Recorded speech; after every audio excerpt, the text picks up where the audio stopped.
met, but Helga Schmidt, the Secretary General of the OSCE, nods, and if she nods, this must be true. So thank you very much for joining us here. This conference, of course, as we all know, is happening 1 year after Russia's invasion of Ukraine, and these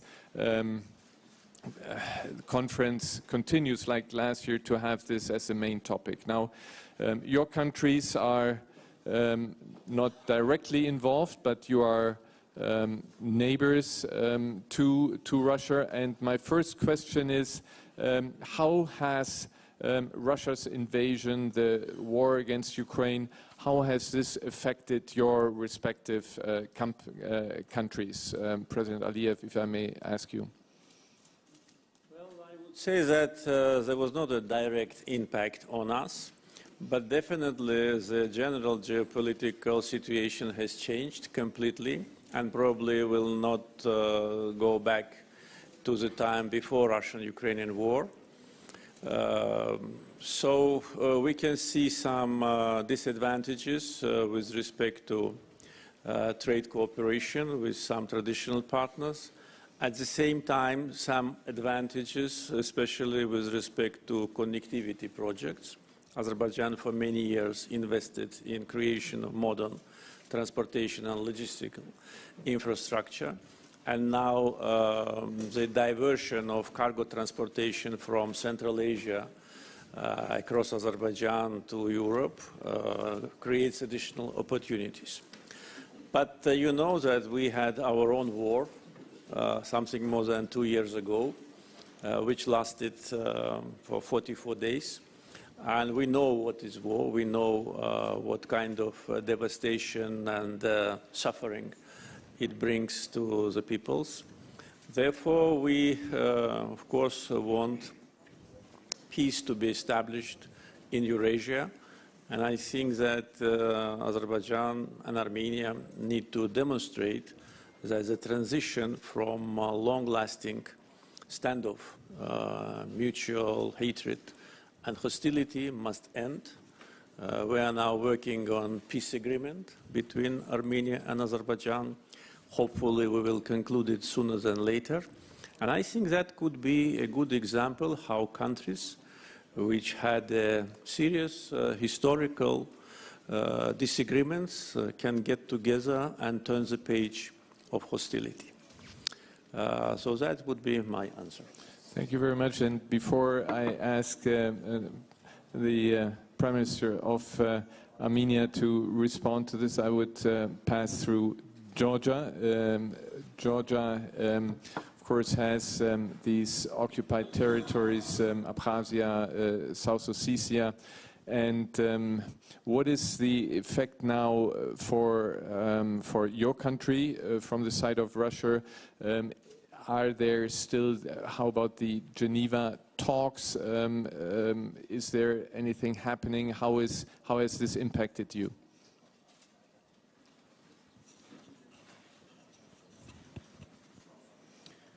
Thank you very much. First of all, thank you for organizing this panel discussion. I think this is very good initiative and historic meeting, as you mentioned, when the three leaders of the South Caucasus get together, and I think this is a great, already successful meeting, and thank you for organizing this discussion. When it comes to the war in Ukraine, of course, this is a big challenge for all of us. Since World War II, I think Europe and the world in general has not experienced such a big challenge. You know that in 2008 we had a war with Russia, and since then Russia occupies our historic territories, Abkhazia and South Ossetia. Russia has 2 military bases on our territory, and since then we have been facing lots of problems, challenges. But after we came to power in 2012, we have made lots of efforts in order to de-escalate the tension. De-escalate tension, and at the same time, of course, we have been very active on our European integration path. Georgia signed association agreement deep and comprehensive free trade agreement with the European Union. We got the visa-free regime, and last year this was a historic decision when the European Council decided to give us European perspective. So to respond to your question, how the war in Ukraine affects all of us in Georgia, right now we all see that Russia is focused on Ukraine. It's a devastating war, and I have to say that we must do everything in order to stop this war. There is no alternative to peace, and I have to tell you that Georgia has been pursuing a peaceful resolution policy when it comes to the restoration of sovereignty and territorial integrity of our country. We have made it very clear that Georgia has a peaceful plan to restore its territorial integrity. I want to thank the OSCE, EU, US, and other participants who have been actively involved in the mediation process. You mentioned, Mr. Huysgen, Geneva international discussions. This is the only platform that we have right now with the Russians. And so therefore, I must repeat again that this war must be stopped. We have seen this war and the effects of this war in our country in 2008. And a lot of people died, and we lost control on our territories completely.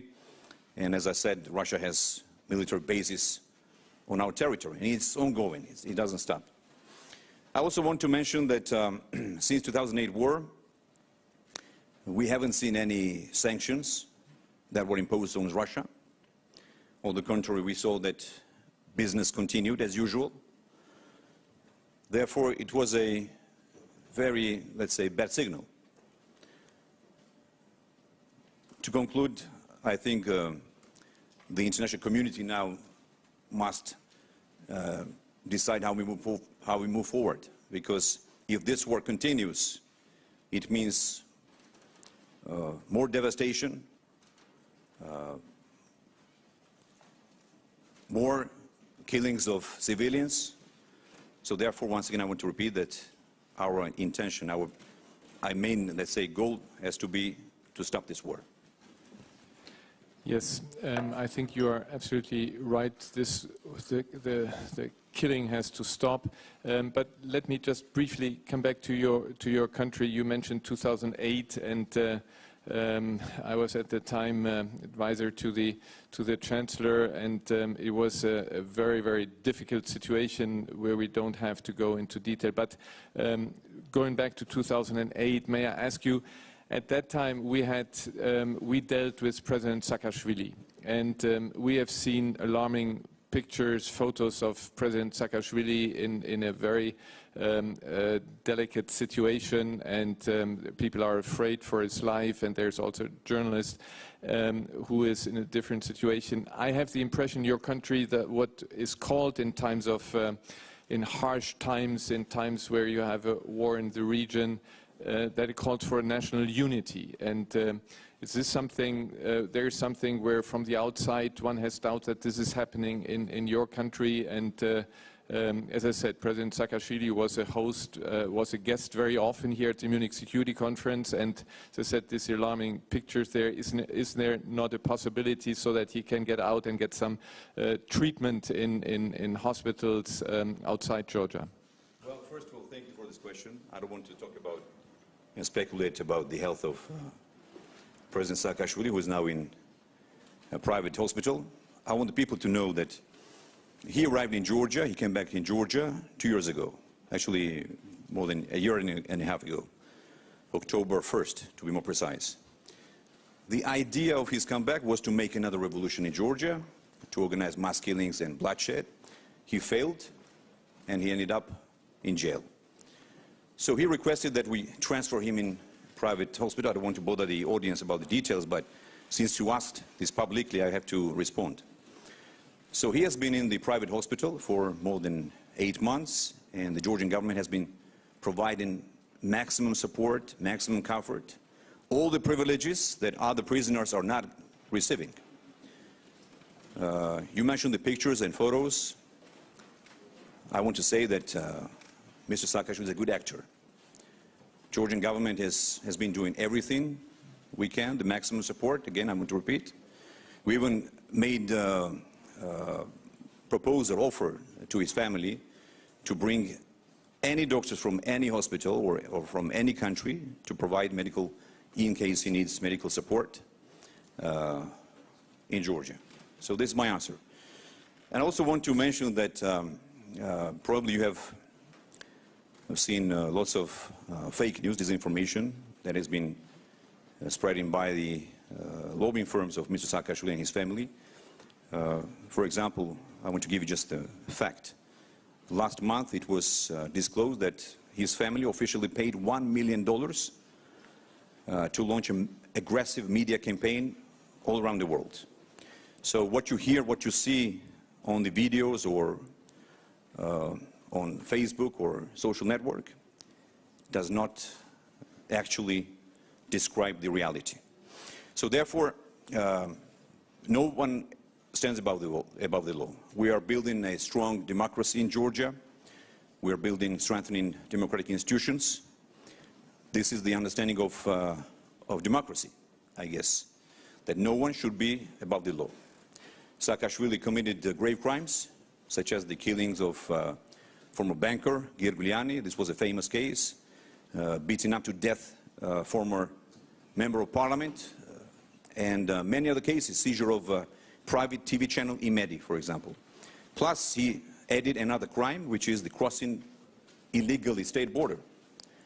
By the way, for your information, he spent 2 days in a container truck, refrigerator, when took a ferry boat from Ukraine, from Odessa, to come back to Georgia to do revolution. So this is the story. I didn't want to talk about this individual here at this panel to bother you all the details, but since you asked, Mr. Huizgen, I want to respond about this.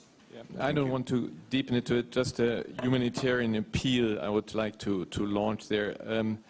Prime Minister Pashinyan, coming back to the question I asked at the outside also to President Aliyev, the repercussions of the war of Russia against Ukraine on your country. Thank you. I also would like to express my gratitude to you and for organizing such a format. And really, I agree, maybe it is historic meeting, but it's very important to identify the content of the history that now is being created, because we can have different outcome, consequences or results, and I think we need to be result-oriented, and that is our approach. And as far as your question is concerned, you know, global instability can make things in our region better. Because, you know, for a long time, all international attention is concentrated on Ukraine, understandably, and it creates new risks for our region. And it's very important to keep the international attention to our region as well, because I think there are many risks to be managed. What is our approach to this whole situation? We stayed devoted to our democratic reform agenda, because we believe that democratic reforms, the development of democratic institutions, rule of law, human rights, independent judiciary, etc., would make the overall situation in our region better, and we think that it is a benefit for whole region for us to do a part of our part of the job. Yes, thank you very much. This leads me now directly to the Secretary General of the OSCE, Helga Schmidt. Wonderful to be here in your hometown in Munich. Now, the OSCE is an organization where the 3 countries are member of. By the way, an organization where Russia is still a member of. What can the OSCE at this stage do to help also cooperation between the countries, to help to stabilize, to have the instruments that the OSCE has at its disposal at a difficult time for your organization? But what can you do to try to lower tensions and promote cooperation? Yeah, thank you. And I'm also very happy to be part of this meeting today. But I would, before I come to your question, Christoph, let me just say that we are also witnessing the impact of a horrible earthquake that is affecting Turkey and Syria. And I actually would like to start by paying tribute to all 3 of you, because you have been providing life-saving, very quick support. And I know, particularly I want to pay tribute to you, Prime Minister Pashinyan. I know your Foreign Minister was in Turkey, I think only a couple of days ago, meeting with his Turkish counterpart. And in the face of this tragedy, we actually may find a way to work together. And I think this is very important. But now, there may be no direct impact, as you said, President, when it comes to the war against Ukraine. But we know for sure is that there is really a very strong feeling of insecurity in the wider Black Sea region. And I think the only way forward is really keeping the processes, I agree with you, on the Geneva International discussions, dialogues, but also regional cooperation. The OSCE, and this brings me to your question, has a mandate to promote regional cooperation, also to promote trade links, connectivity. I think that's very important. Now, it's very difficult to build sustainable peace, reconciliation. There are outstanding issues that need to be addressed related to the border, missing people, detainees, also mines. So this is why it's very important to use all the means we have, also on confidence-building measures. For example, regional humanitarian demining efforts could be envisaged. We work a lot already with youth. Youth are the stakeholders of tomorrow, to bring together the leaders of tomorrow with all 3 countries. You will not be surprised to hear me say that women have to be part of all of that. But regional cooperation is important. I also am very supportive of the Brussels-led dialogue, I think, because it can deliver very concrete results, and also the implementation of the roadmaps agreed. In the end, it's about people. It's about conflict-affected people that deserve a better life for their future. Thank you. Helga, you mentioned also, Prime Minister Pashinyan, that you are helping in Turkey also now in the face of this horrible earthquake. Do you see a perspective that between Armenia and Turkey, what we have been looking for over many years, decades, that there is actually an improvement of relations? At some stage we were close to, again, getting rid of the blockade. And where do you stand there? Is there a perspective that out of this horrible crisis, this catastrophe, humanitarian catastrophe, something good may come out in your relationship? Thank you. Thank you. Deciding to send humanitarian aid and rescuers to Turkey, we had humanitarian motivations only, because millions of people suffered next to us. But in the process, we see quite positive reaction from the Turkish government, and if this step will have political results as well, it's better. But our initial motivation, purely humanitarian, and as we announced, we are ready to provide as many humanitarian support as it is in our capacities, and we are ready to do that. As far as political dialogue is concerned, to be honest, before earthquake, we had political dialogue through the special envoys.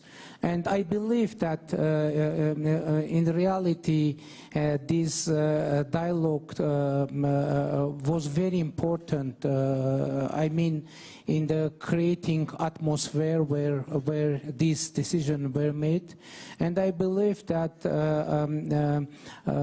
through this humanitarian conversation and communication, maybe the opportunities for concrete political decisions will be higher.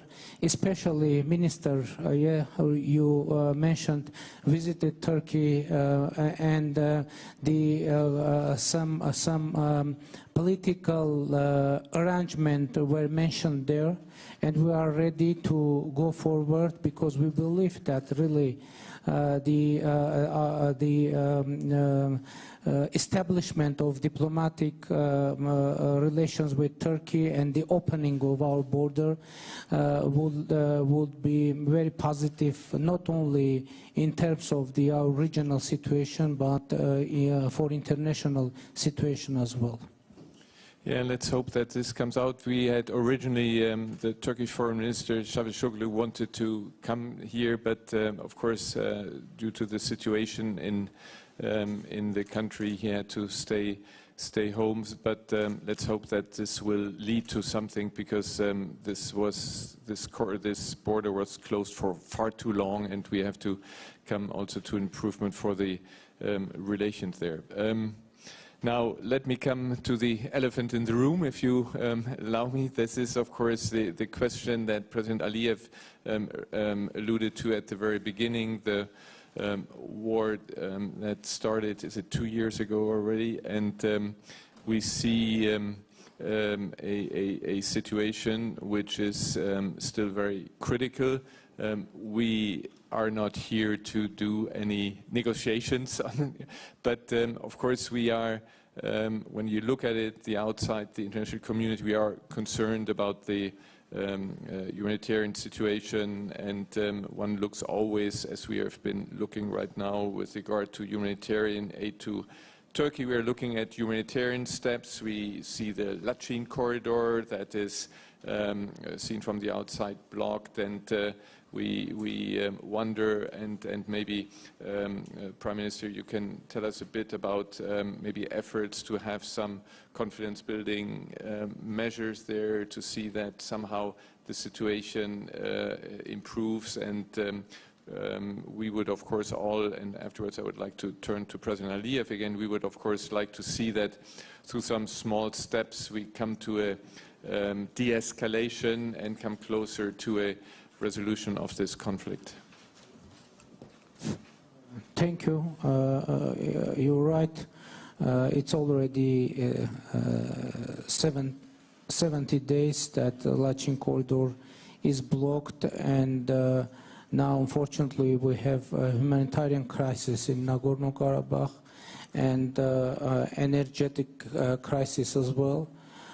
Because electricity supplies to Nagorno-Karabakh have been shut down, and the gas supplies as well have been shut down, and we counted, and during last 70 days the gas supplies were cut at least 10 times, and it is the problem that should be addressed.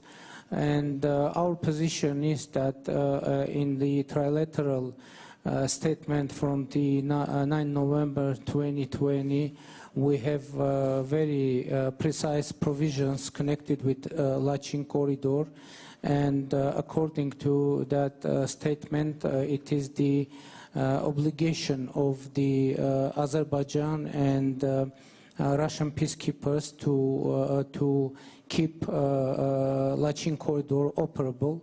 But now, unfortunately, we have a totally different situation. And I meant Lachin corridor as well, saying that international attention should be kept on this situation, because we are afraid that continuation of this situation can cause unturnable humanitarian consequences for Armenians in Nagorno-Karabakh. President Aliyev, as I said, we are not here. We cannot negotiate the substance of the agreement and how to come to a final conclusion. I think the President of the European Council has been working with you on this. We don't want to get into this. My question is just, do you see, because you were saying that we should use this opportunity now to come to a more stable situation. Can you do some humanitarian gestures so that this blockade is being stopped and the people that, according to what the Prime Minister is just saying, are in Nagorno-Karabakh are living in very difficult circumstances? Is that something you can do as kind of a goodwill measure, confidence building, so that talks have a chance to succeed in with regard to the more substantial questions that, of course, are not resolved yet? As far as we understand, and in our communications with our American partners and partners from European Union, and also as far as I understood from today's trilateral meeting with Prime Minister Phashinian, which was organized by Secretary Blinken, we have a common understanding that there should be a two-track approach to the situation in the region. First, Azerbaijan-Armenian peace talks track. Second, Azerbaijan's communications with Armenian population in Karabakh. Just for your information, the word Nagorno-Karabakh is no longer valid. This is actually the Russian word. Nagorno means mountainous. And in Azerbaijan, there is not such an administrative unit like Nagorno-Karabakh.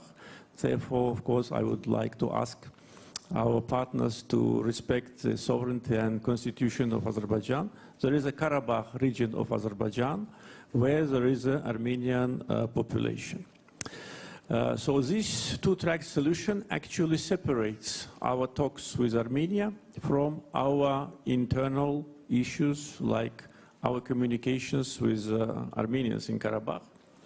And also it was agreed with our international partners that there will be discussions on rights and securities of Armenian minority in Karabakh. And we are ready to do it, but with those representatives of Armenian community who lived, who were born, and who lived in Karabakh throughout their life, but not with a person who was exported from Russia to have the leading position in Karabakh. Maybe exported is not the right word. I would probably prefer the word smuggled into, because nobody knows how he emerged in Karabakh and how he is trying and achieving to go back to Yerevan, and from there to Moscow, and then back to Yerevan, and then to Karabakh. Only this fact demonstrates that there is no blockade. Second fact which demonstrates that there is no blockade is that since 12th December until today, when our activists from civil society came to the checkpoint, there have been more than 2,500 vehicles, including trucks, of Russian peacekeepers and the representatives of Red Cross. Almost 100 medical patients from Karabakh were taken by Red Cross to Armenia for treatment. So how can we call it a blockade when there is an open road? And if Armenians in Karabakh try to use this road, I'm sure no one will stop them. So this is important to understand the current situation. And also, in order to properly evaluate the current situation, we need to go back a little bit to the history. For almost 30 years, our lands were under Armenian occupation. Prime Minister Garibashvili mentioned that in 2008, after the Russian-Georgian war, there were no sanctions imposed on Russia. But I also can say that Armenia occupied 20% of Azerbaijan's territory, violated international law, did not comply with UN Security Council resolutions for 27 years, and no sanctions were imposed on them. And we always were asking for sanctions to Armenia to be imposed to avoid the war. We were waiting for Minsk Group to deliver result. We were waiting for Security Council of United Nations to respect their resolutions. But we thought that there is no movement, and there is a common understanding that this conflict is frozen. So we proved that it is not frozen. We had to fight. We have to sacrifice 3,000 lives in order to restore our dignity, our territorial integrity and justice, and implement UN Security Council resolutions.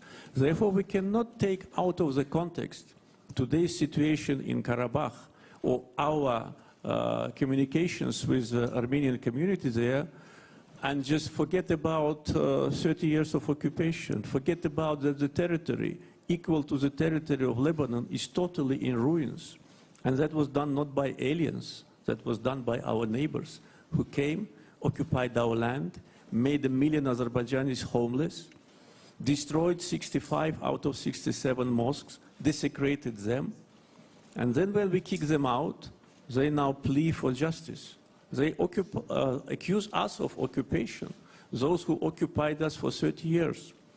And also one thing is also should not be forgotten, that the trilateral declaration of November 2020, which Prime Minister referred to, actually de facto, is a capitulation act by Armenia. We fought the war, and the results of the war have been accepted by international community and by Armenian society. And the best indicator to that was a new mandate which Armenian population gave to Prime Minister. And that was a mandate for peace. Therefore, we need to look to the future. And I think that if we look to the future, and today is, as we discussed just prior to the session, is a historical day because for the first time 3 leaders get together in the independent countries. There was cases like that during the Soviet times.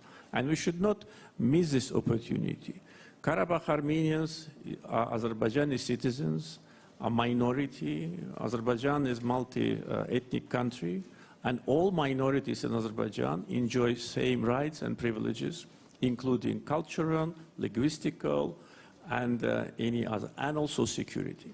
And we're ready to start practical communications with representatives of Armenian community in Karabakh. And today, in front of Secretary Blinken, I told my Armenian colleague about that, but we can do it only when Russian citizen, criminal oligarch, person who was involved in money laundering in Europe, Vardanyan, is out of our territory.